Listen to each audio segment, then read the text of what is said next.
Bismillahirrahmanirrahim. Assalamualaikum warahmatullahi wabarakatuh. Waalaikumsalam warahmatullahi wabarakatuh. Di sini saya akan mempresentasikan terkait dengan metode pengumpulan data. Yang nanti yang akan kita bahas ada metode pengumpulan data, wawancara, kemudian observasi, dan yang terakhir nanti metode FGD, Focus Group Discussion. Di sini yang pertama ada metode pengumpulan data, wawancara. Metode ini merupakan proses memperoleh keterangan untuk tujuan penelitian dengan cara tanya jawab sambil bertatap muka antara si pewawancara dengan responden atau orang yang diwawancarai, dengan atau tanpa pedoman wawancara. Nah, biasanya yang menjadi wawancara itu bisa dibilang sebagai seorang interview, kemudian yang ditanya ataupun yang diwawancarai sebagai responden itu biasanya disebut dengan interviewer. Kemudian adapun tujuan dari wawancara itu yang pertama untuk mencatat opini, kemudian emosi, perasaan, dan hal-hal lain yang berkaitan dengan individu ataupun responden yang kemudian itu yang menjadi data kita ataupun narasumber kita. Kemudian yang kedua ada untuk memperoleh data yang menggambarkan pengalaman ataupun pengetahuan dari responden. Kemudian ada yang ketiga untuk mengetahui cerita atau fenomena yang diteliti, tentunya dari apa yang menjadi sebuah tema ataupun rancangan dari sebuah penelitian kita. Baik, adapun selanjutnya ada jenis wawancara ataupun interview. Yang pertama di sini wawancara mendalam. Nah, di sini tentunya untuk menggali informasi secara mendalam tanpa menggunakan pedoman wawancara. Jadi bebas tanpa menggunakan wawancara. Biasanya ini ketika melakukan wawancara itu untuk menggali informasi itu sangat mendalam, dan proses mengobrol ataupun berbicara, bertanya, tanya jawab itu asik. Kemudian adapun yang kedua itu wawancara terarah. Di sini menggali informasi mengenai hal-hal yang telah disiapkan sebelumnya.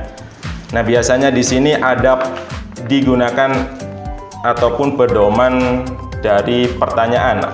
Pertanyaan sudah dibuat sebelum-sebelumnya, jadi hanya terfokus pada pertanyaan saja ketika melakukan wawancara dengan yang kita wawancarai. Kemudian adapun anggapan yang perlu kita pegang ataupun sebagai peneliti dalam metode interview ataupun metode wawancara ini. Yang pertama, bahwa subjek ataupun responden adalah orang yang paling tahu tentang dirinya sendiri. Itu yang menjadi subjek. Tentunya kalau kita mau mencari data ataupun mencari informasi, pastikan kepada orang yang tahu tentang data yang akan kita dapatkan. Kemudian yang kedua, bahwa apa yang dinyatakan oleh subjek kepada peneliti adalah benar dan dapat kita percaya. Kemudian adapun yang ketiga, bahwa interpretasi subjek tentang pertanyaan-pertanyaan yang diajukan peneliti kepadanya adalah sama dengan apa yang dimaksud oleh peneliti. Nah, selanjutnya ada prinsip umum dalam wawancara. Yang pertama ada singkat, open-ended, kemudian singular, dan jelas. Di sini peneliti harus menyadari betul istilah-istilah umum yang mengerti dalam partisipan. Sebaiknya wawancara tidak boleh lebih dari 90 menit.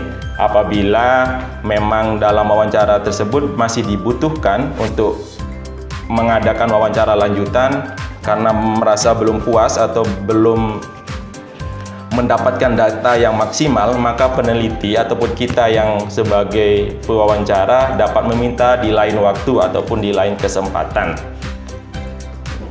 Tujuannya tentu supaya yang kita wawancarai itu tidak bosan dengan waktu yang terlalu banyak ketika kita mewawancarainya.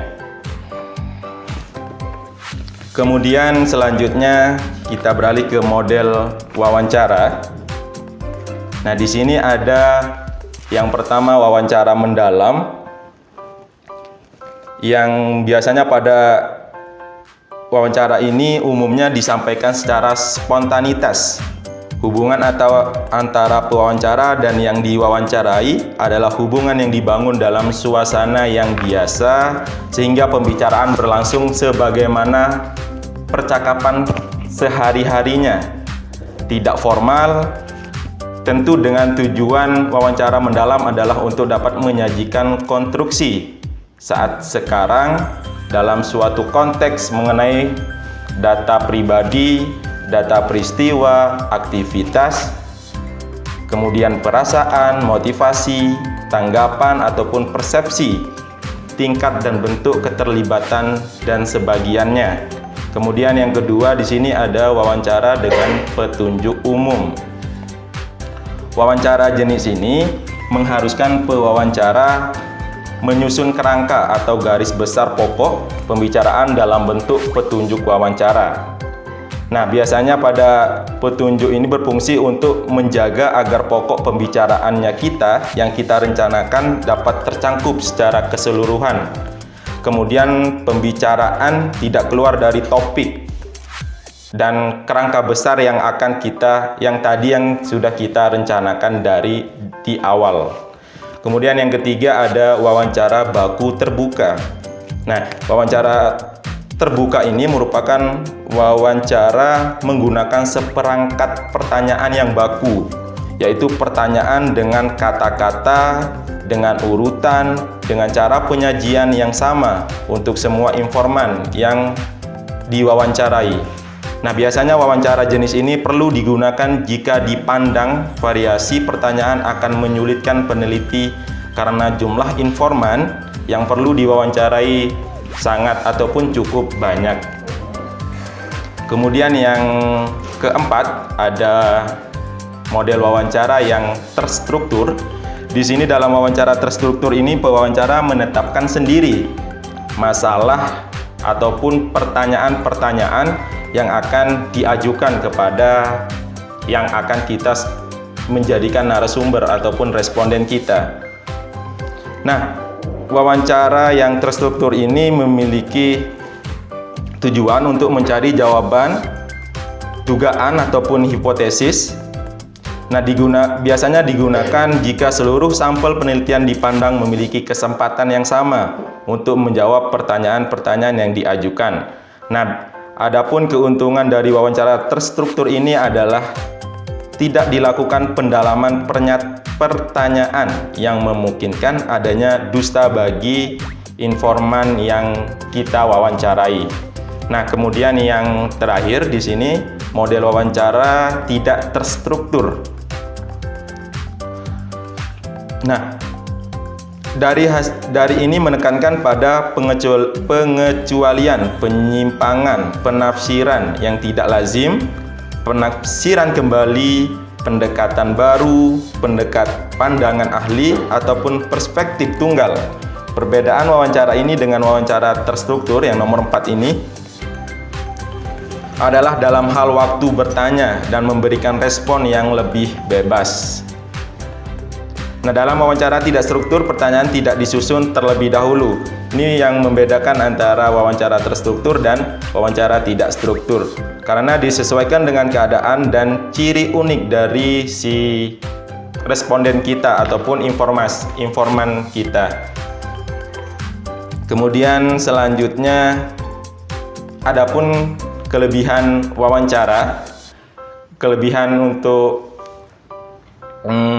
memperoleh data melalui metode pengumpulan data wawancara ini, yang pertama memperoleh respon yang tinggi dari informan ataupun responden kita dibandingkan menggunakan metode pengumpulan data angket ataupun kuesioner, mohon maaf.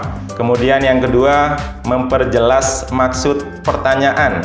Nah, di sini karena metode pengumpulan data wawancara ini langsung berhadapan dengan si informan ini, si responden ini. Kemudian yang ketiga, dalam metode ini sekaligus kita melakukan observasi. Nah, terhadap apa saja ataupun hal-hal yang kemudian nanti kita butuhkan. Kemudian yang keempat ini bersifat fleksibel. Nah, jadi kita sebagai pewawancara ini dapat mengulangi pertanyaan-pertanyaan, mengulang pertanyaan untuk membuktikan jawaban itu.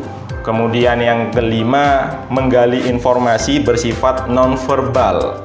Kemudian yang keenam, mohon maaf, dapat menyampaikan pertanyaan secara spontanitas. Kemudian yang ketujuh, nah di sini pasti dapat jawaban. Karena kalau ketika kita melakukan atau mengumpulkan data melalui metode wawancara ini, karena kita berhadapan langsung, bertemu langsung dengan responden, insya Allah apa yang kita cari itu pasti ada jawabannya. Kemudian yang kedelapan, menyampaikan berbagai bentuk pertanyaan. Karena ini sifatnya langsung, tatap muka, berhadap-hadapan dengan wawancara dengan responden, maka pertanyaan ataupun bentuk pertanyaan kita bisa sampaikan dengan beragam. Kemudian yang kesembilan, mempermudah informan memahami pertanyaan yang kompleks. Kalau semisalnya ada pertanyaan-pertanyaan yang dirasa atau belum dipahamkan oleh informan kita, nanti kita bisa mengulangnya atau memahamkan apa sih maksud dari pertanyaan yang kita ajukan kepada informan ataupun responden. Kalau sudah ada kelebihan, tentunya pasti ada kelemahan ataupun kekurangan dari metode pengumpulan data wawancara ini. Yang pertama, kelemahannya memerlukan banyak waktu, kemudian memerlukan banyak biaya, karena kita terjun langsung atau kita menghampiri si responden untuk kemudian kita menggali informasi apa yang kemudian kita ingin mencari data dari responden tersebut. Kemudian yang kedua, ada faktor subjektivitas. Kemudian yang ketiga, dapat menimbulkan rasa tidak nyaman bagi yang diwawancarai. Karena kita langsung bertemu dengan orangnya, yang menjadi responden kita biasanya yang ditanya ataupun yang diwawancarai itu ada kesan tidak nyaman karena kita cekoki dengan berbagai banyaknya pertanyaan. Biasanya si wawancara ataupun yang diwawancarai itu akan merasa tidak nyaman. Kemudian yang keempat, tidak terdapat standarisasi model pertanyaan. Kemudian yang kelima, sulit menemukan informan yang bersedia diwawancarai. Nah, biasanya di sini di poin 5 ini oleh peneliti sering dijumpai karena yang mau kita menjadi informan ataupun responden itu agak sedikit sulit untuk kita menemukan karena dari responden banyak yang tidak bersedia untuk diwawancarai. Masuk yang kedua, yaitu metode pengumpulan data observasi. Nah, di sini observasi adalah suatu proses pengumpulan data yang didahului dengan pengamatan, kemudian pencatatan yang dalam situasi yang sebenarnya. Tentunya bersifat sistematis, logis, objektif, dan rasional terhadap berbagai macam fenomena ataupun isu. Nah, kemudian ada pun kunci keberhasilan dari metode pengumpulan data observasi itu ataupun sebuah pengamatan. Nah, keberhasilan observasi sebagai teknik pengumpulan data sangat banyak ditentukan oleh pengamat itu sendiri. Sebab pengamat ataupun kita itu yang pertama melihat, kemudian mendengar, mencium atau mendengarkan suatu objek penelitian, dan kemudian oleh kita sebagai observasi itu menyimpulkan dari apa yang telah kita amati. Kemudian adapun tujuan observasi berupa deskripsi itu pada penelitian kualitatif melahirkan teori dan hipotesis. Kemudian kalau pada penelitian kuantitatif itu untuk menguji teori dan hipotesis. Kemudian selanjutnya adapun fungsi observasi ataupun pengamatan. Nah, di sini yang deskripsi untuk observasi digunakan menjelaskan, memberikan, dan merinci gejala apa yang terjadi. Kemudian poin yang kedua, mengisi data. Observasi yang dilakukan berfungsi melengkapi informasi. Kemudian yang ketiga, memberikan data yang dapat digeneralisasikan. Nah, di setiap kegiatan penelitian sehingga mengakibatkan respon ataupun reaksi dari subjek amatan.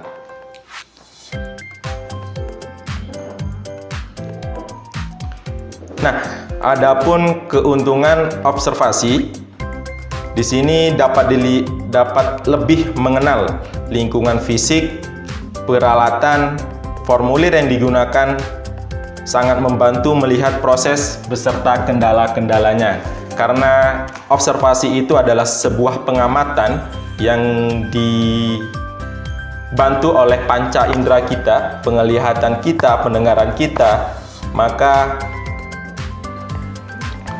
ini sangat membantu untuk melakukan ataupun seorang peneliti untuk mengumpulkan data yang kemudian menjadi suatu amatannya. Kemudian adapun bentuk observasi ataupun pengamatan. Yang pertama ada partisipasi. Peneliti terlibat dalam keseharian informan. Jadi di sini metode pengumpulan data yang digunakan untuk menghimpun data peneliti melalui pengamatan dan penginderaan, di mana peneliti terlibat langsung dalam keseharian dari informan. Kemudian yang kedua ada observasi tidak terstruktur. Nah, pengamatan yang dilakukan tanpa menggunakan pedoman karena tidak terstruktur.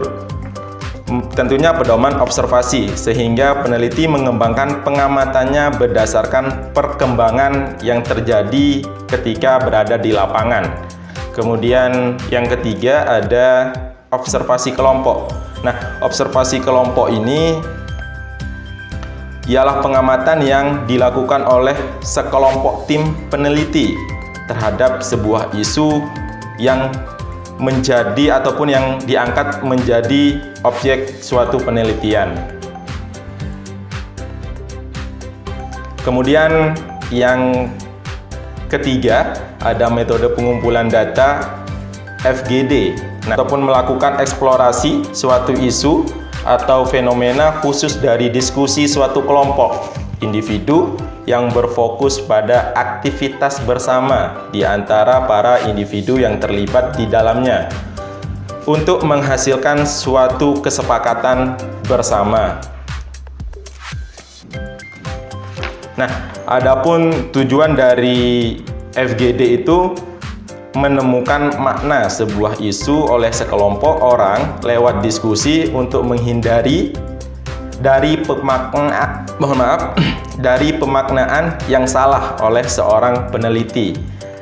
Kemudian memperoleh interaksi data yang dihasilkan dari suatu diskusi sekelompok partisipan ataupun sekelompok responden dalam hal meningkatkan kedalaman informasi, menyikap berbagai aspek suatu fenomena sehingga fenomena tersebut dapat didefinisikan dan diberi penjelasan. Nah, selanjutnya ada kekuatan utama dalam metode FGD ini adalah kemampuan menggunakan interaksi antar partisipan untuk memperoleh kedalaman dan kekayaan data yang lebih padat yang tidak diperoleh dari hasil wawancara yang mendalam. Oke, mungkin hanya itu yang dapat kami sampaikan. Kurang lebihnya mohon maaf, nanti mungkin ada dari teman-teman yang ingin menyampaikan ataupun berpendapat, monggo disilahkan. Saya kembalikan kepada moderator.